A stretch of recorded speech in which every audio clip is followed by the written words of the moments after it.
छठे चरण के मतदान में हम क्या देख सकते हैं, छठे चरण का मतदान कहां और किस तरीके से जा सकता है। छठे चरण में 58 सीट्स पर मतदान होना है।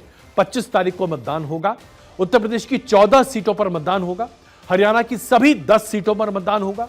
पश्चिम बंगाल की 8, बिहार की 8 बची हुई सीटें, दिल्ली की सभी 7 सीटों पर मतदान होगा। उड़ीसा की 6 सीटों पर और झारखंड की 4 और जम्मू कश्मीर में आखिरी दौर का मतदान होगा। अनंतनाग जो आखिरी सीट बची है उस पर, और यहां से महबूबा मुफ्ती उम्मीदवार के तौर पर है। यानी छठे फेज के जो मतदान है उसमें 2 राज्य में पूरे के पूरे मतदान एक साथ में पूरे हो जाएंगे, दिल्ली और हरियाणा। इन दोनों राज्यों में 17 सीटें हैं, 7 दिल्ली में, 10 हरियाणा में। और आइए सबसे पहले दिल्ली की चर्चा कर लेते हैं। दिल्ली में जिस तरीके से भारतीय जनता पार्टी ने अपना एक बहुत ही मजबूत स्टांस प्रस्तुत किया है, उम्मीदवार पहले से डिक्लेयर किए गए हैं, जो उम्मीदवारों को लेकर एंटी इनकम्बेंसी थी उनको बदल दिया गया है। ऐसे में लग रहा है कि भारतीय जनता पार्टी अपने 2014 और 2019 के आंकड़े को फिर से दोहराने की पूरी कोशिश कर रही है। इसके साथ साथ आपने यह भी देखा कि आम आदमी पार्टी को एक बूस्ट मिला जब अरविंद केजरीवाल को बेल मिली और वो कैंपेन के लिए बाहर निकल कर आए। लेकिन इसके साथ ही आम आदमी पार्टी स्वाति मालीवाल के पूरे इशू पर बड़े पैमाने पर फंसती जा रही है और इस मौके पर भारतीय जनता पार्टी ने आम आदमी पार्टी को आड़े हाथों लिया है। हुड्डा जी का पूरा ध्यान अपने बेटे में, उनका ध्यान हरियाणा के विकास में नहीं। ये हमारे अरविंद जी है ना, ये देखने में दुबले पतले लगते हैं, मगर जब रोहतक की विकास की बात आती है, अच्छे से झगड़ा कर आपका काम कराने वाला आदमी है। तो दिल्ली का जो समीकरण है उसके साथ साथ हरियाणा के मुद्दे पर भी अमित शाह बोल रहे थे, तो हरियाणा की बात भी यहां पर कर लेते हैं। हरियाणा को लेकर इस बार ऐसा लग रहा था जैसे कि कांग्रेस पार्टी बड़े पैमाने पर अपनी तैयारी कर रही है, और हरियाणा को लेकर एक बात यह भी मानी जा रही थी कि कांग्रेस के भीतर भी भीतरघात होता हुआ दिखाई दे रहा है। लेकिन अब जो स्थिति वहां पर दिखाई दे रही है हरियाणा में, उसमें भारतीय जनता पार्टी ने अपनी खोई जमीन को पाने की पुरजोर कोशिश की है। और भारतीय जनता पार्टी के विरोध में कौन कौन खड़ा है हरियाणा में? भारतीय जनता पार्टी के विरोध में कांग्रेस है, जेजेपी है, और उसके साथ साथ तमाम अन्य छोटे दल भी हैं। भारतीय जनता पार्टी अपने आप में है। भारतीय जनता पार्टी ने एंटी इनकम्बेंसी को निपटने के लिए मुख्यमंत्री में तब्दीली की, इसके साथ साथ सीटों में भी बदलाव किया और उम्मीदवार भी बदले हरियाणा में। लेकिन हरियाणा का जो पूरा परसेंटेज है अगर आप देखें, उसके आधार पर बात स्पष्ट निकल कर आती है कि भारतीय जनता पार्टी के पोल परसेंटेज को मैच कर पाना बहुत ही मुश्किल होता हुआ दिखाई देगा हरियाणा में। हरियाणा का डेटा देखिए, भारतीय जनता पार्टी यहां पर पूरे एक्शन में दिखाई दे रही है। 58% के आसपास भारतीय जनता पार्टी का पोल परसेंटेज रहा 2019 में। सभी 10 सीटों पर भारतीय जनता पार्टी ने यहां पर जीत हासिल की थी। जेजेपी ने 4.9% वोट शेयर के साथ भारतीय जनता पार्टी का साथ दिया था और कांग्रेस को 28.42% सीट मिली थी। लेकिन जेजेपी ने अब भारतीय जनता पार्टी से किनारा कर लिया है। ऐसे में हरियाणा की राजनीति एक अलग ध्रुवी पर चल रही है। कांग्रेस के लिए सबसे अच्छी बात यह है कि यहां पर कांग्रेस सबसे ज्यादा प्रिपेयर्ड है। 1-to-1 फाइट है कांग्रेस और भारतीय जनता पार्टी के बीच में, इसलिए अगर यहां पर कांग्रेस सेंधमारी की पूरी कोशिश करती है तो उसका फायदा मिल सकता है। लेकिन क्या खुद के अंतः विरोध और अंतः कलह से कांग्रेस उभर कर भारतीय जनता पार्टी पर प्रहार कर पाएगी, या जो स्टेट गवर्नमेंट की एंटी इनकम्बेंसी है उसका फायदा उठाकर बीजेपी पर प्रहार कर पाएगी?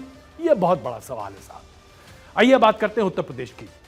उत्तर प्रदेश के 5 चरण के मतदान में 53 सीटों पर मतदान हो चुका है, यानी 2/3 पर मतदान हो चुका है। 27 सीटों पर मतदान होना है, जिसमें से 14 सीटें छठे फेज में मतदान के लिए सामने हैं। सुल्तानपुर, प्रतापगढ़, फूलपुर, इन तमाम इलाकों में श्रावस्ती, बस्ती, आप धीरे धीरे यहां से आगे निकलते हुए पूर्वांचल की तरफ बढ़ते चले जाएंगे। पूर्वांचल का ये दोनों फेज है, यानी कि 6th और 7th फेज में भारतीय जनता पार्टी ने 2019 में बीएसपी के साथ यहां पर काफी अच्छा परफॉर्मेंस दिखाया था। अगर आप देखें तो 25 मई को जिन सीटों पर वोट होना है वहां पर भारतीय जनता पार्टी ने 14 में से 9 सीटों पर जीत हासिल की थी। समाजवादी पार्टी को 4 सीटें मिली थी, बीएसपी को 1 सीट यहां पर मिली थी। अब यहां पर सीटों का जो आंकड़ा है या फिर गठबंधन है वो अपने आप में बदल चुका है 2019 के मुकाबले। भारतीय जनता पार्टी अपने आप में खड़ी है, समाजवादी पार्टी और कांग्रेस एक साथ है, बीएसपी अलग खड़ी है। ऐसे में यहां पर सीटों का बंदरबाट किस तरीके से होता दिखेगा, यह बहुत बड़ी बात है। इसके साथ साथ इस क्षेत्र में आने के साथ ही जो दलित वोट बैंक है उसकी सक्रियता कहीं ज्यादा बढ़ जाती है। क्या भारतीय जनता पार्टी अपने दलित वोट बैंक पर जो उसने एकाधिकार जमाया है 2014 से लेकर 2019 तक, उसे बनाए रखेगी? क्या भारतीय जनता पार्टी के इस दलित वोट बैंक पर मायावती सेंध लगा सकती हैं? क्या समाजवादी पार्टी ने जिस तरीके का टिकट डिस्ट्रीब्यूशन किया है और उसमें सारी सीटें यादवों को न देकर, कास्ट स्पेसिफिक न होकर, ब्रॉड बेस्ड बैकवर्ड और शेड्यूल्ड कास्ट को साथ लेकर चलने की बात की है, उसका फायदा समाजवादी पार्टी और कांग्रेस को होता दिखाई देगा? इसके साथ साथ इस पूरे क्षेत्र में योगी आदित्यनाथ और प्रधानमंत्री नरेंद्र मोदी दोनों की इज्जत सामने है। गोरखपुर के पूरे क्षेत्र के और उसके आसपास के इलाके पर योगी आदित्यनाथ और वाराणसी से सटे पूरे इलाके पर प्रधानमंत्री नरेंद्र मोदी का जलवा, यानी कि दो भारतीय जनता पार्टी के दिग्गज इन 27 सीटों पर अपना प्रभाव डाल रहे हैं। ऐसे में यह अपने आप में बड़ा ही महत्वपूर्ण फेज हो जाता है और इसे देखते हुए कई तरह की अटकलें भी हैं। लेकिन यह कहा जा सकता है कि जो राजपूतों को लेकर असंतोष की बात निकल कर आ रही थी, राजा भैया के साथ आने से भारतीय जनता पार्टी ऐसा लगता है कि उसे भी साधते हुए दिखाई दे रही है। अब आप बात करते हैं उड़ीसा की, जो कि इस छठे चरण के मतदान में 6 सीटों पर यहां पर वोट होगा। उसके बाद 9 सीटें बची, माफ कीजिएगा, 12 सीटें बची रह जाएंगी। इसमें जिन तमाम सीटों पर मतदान 25 तारीख को होना है, उसमें प्रमुख सीट है पुरी। यहां पर इसलिए महत्वपूर्ण है क्योंकि अभी प्रधानमंत्री नरेंद्र मोदी कैंपेन कर वापस आए हैं।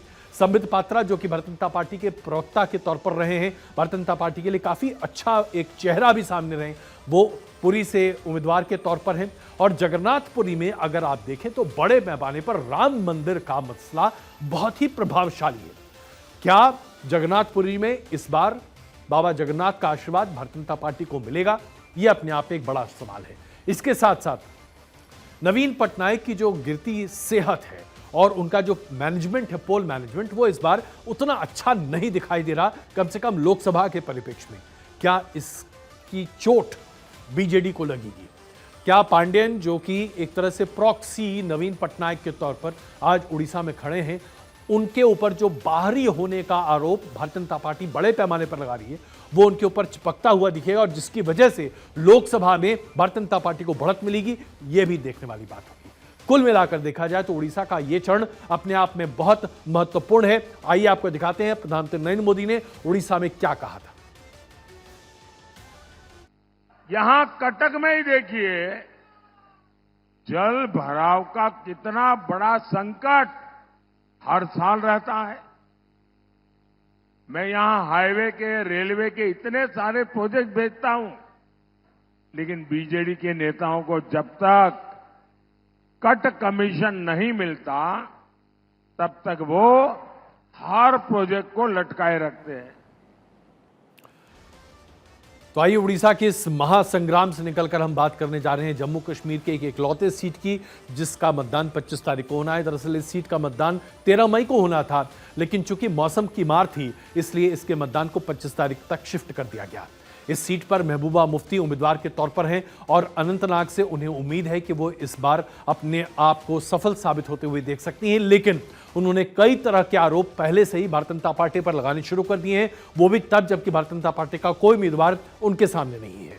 इसके बावजूद उनका कहना है कि चुनाव पोस्टपोन इसलिए किया गया ताकि उनको एक डिसएडवांटेज पर रख दिया जाए, यानी कि हर तरह की बयानबाजी पहले से सामने है। इस पूरी सीट की एक खासियत मैं आपके सामने रखना चाहता हूं। इस सीट में वो तमाम इलाके आते हैं जहां पर पीडीपी एक जमाने में बहुत अपना दमखम रखती थी, लेकिन 2019 अगस्त के बाद से पीडीपी का प्रभाव इन तमाम दक्षिण कश्मीर के इलाकों में कम होता दिखाई दिया है और अलगाववाद की बैर जैसे जैसे घटी है, उसके बाद से महबूबा मुफ्ती और उनकी पार्टी की जो पकड़ है वो कम होती चली गई है। अगर इस बार के मतदान के दौरान 4 जून को हम ये पाते हैं कि महबूबा मुफ्ती यहां से सफल नहीं होती हैं, तो शायद यह कहा जा सकता है कि जम्मू कश्मीर की पॉलिटी और राजनीति में पीडीपी का महत्व बहुत बड़े पैमाने पर कम होता हुआ आपको दिखाई देगा और इसका असर वहां पर आगामी होने वाले विधानसभा चुनाव को लेकर बड़ा होगा। विधानसभा चुनाव इसलिए महत्वपूर्ण होगा जम्मू कश्मीर का क्योंकि वो यूनियन टेरिटरी पहली बार बन रहा है, जिसके बाद राज्य का दर्जा दिए जाने की बात कही जा रही।